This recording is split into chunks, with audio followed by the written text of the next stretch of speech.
Politico. Place à la revue de presse internationale d'Hélène Frade. Et Hélène, on commence par le One Planet Summit qui se tient aujourd'hui à Paris, à la une de la presse du Monde. Un rendez-vous pour remobiliser contre le réchauffement climatique 2 ans après cette COP21, cet accord de Paris. Une cinquantaine de chefs d'État, vous l'avez dit, se réunissent à l'appel d'Emmanuel Macron. Un sommet de plus, d'après Le Soir, qui dit déjà savoir ce qui sortira de ce rendez-vous.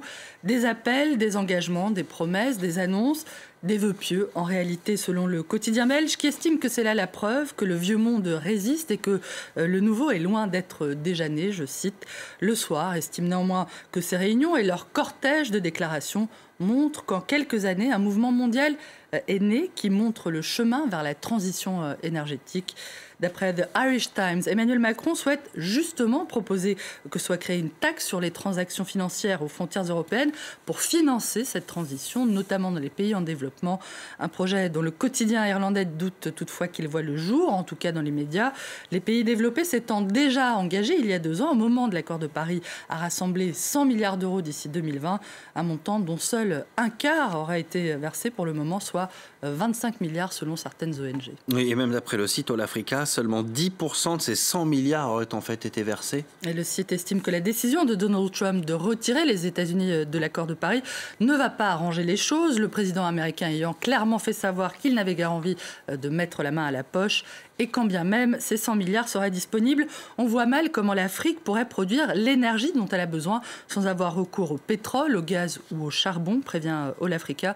Tandis que le magazine américain Damien The Week fait état d'une étude publiée hier qui indique que l'industrie des éoliennes, c'est-à-dire une industrie propre, pourrait elle-même subir fortement l'impact du réchauffement climatique dans l'hémisphère nord, dans la mesure où le réchauffement pourrait avoir pour conséquence la diminution des vents et de leur puissance, ce qui rendrait inadéquat du coup le développement des éoliennes dans cette partie de la planète en tout cas. Bon, il reste les panneaux solaires. On part à présent aux États-Unis et la presse américaine où une campagne électorale très controversée en Alabama connaît son issue dans quelques heures. Les électeurs de cet État très religieux et conservateur qui fait partie de ce qu'on appelle le Deep South, le Sud profond, vont dire effectivement dans quelques heures s'ils souhaitent ou non voir l'ultra-conservateur Roy Moore emporter cette campagne qui divise profondément l'opinion et la classe politique américaine, au point que Donald Trump a appelé lui-même à élire le candidat républicain, Roy Moore donc, qui est accusé d'attouchement sur mineurs il y a plusieurs décennies,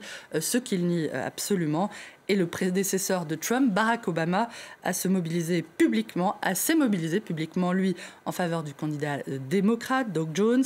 D'abord donné largement en tête, Roy Moore a vu son avance fondre comme neige au soleil, en raison des attaques dont il est l'objet de la part des médias. Selon lui, une ligne de défense relayée, on le voit, par le très conservateur Washington Times, qui assure que c'est lui, Roy Moore, qui a été la victime d'abus de la part des médias américains, le journal mettant en cause la véracité des témoignages de ses accusatrices. Et une véhémence, des passions qui peuvent s'expliquer en partie par l'enjeu de cette élection. Si Roy Moore ne parvient pas à se faire élire, il ne restera alors plus que 51 sénateurs républicains contre 49 sénateurs démocrates, ce qui rendrait les projets de réforme de Donald Trump encore plus difficiles à faire passer.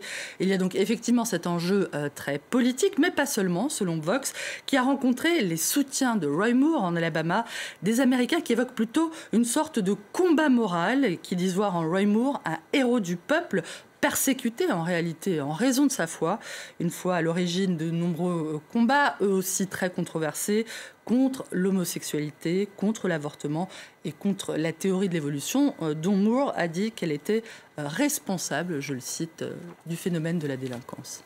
Hélène, on ne va pas se quitter là-dessus. On ne se quitte pas là-dessus, mais on reste, Damien, aux États-Unis, si vous le voulez bien, où Donald Trump a aussi annoncé hier vouloir renvoyer des compatriotes sur la Lune, d'après Politico. Cette fois, il ne s'agira pas seulement de planter notre drapeau et de laisser notre empreinte. Nous établirons une base pour une mission ultérieure vers Mars et peut-être un jour vers d'autres mondes au-delà, a-t-il déclaré hier. Une déclaration qui n'a toutefois été accompagnée ni de détails sur le financement ni sur le calendrier de cette hypothétique, donc future mission. Et les Chinois, ils seront peut-être avant les Américains. Merci beaucoup Hélène Frade pour cette revue de presse internationale.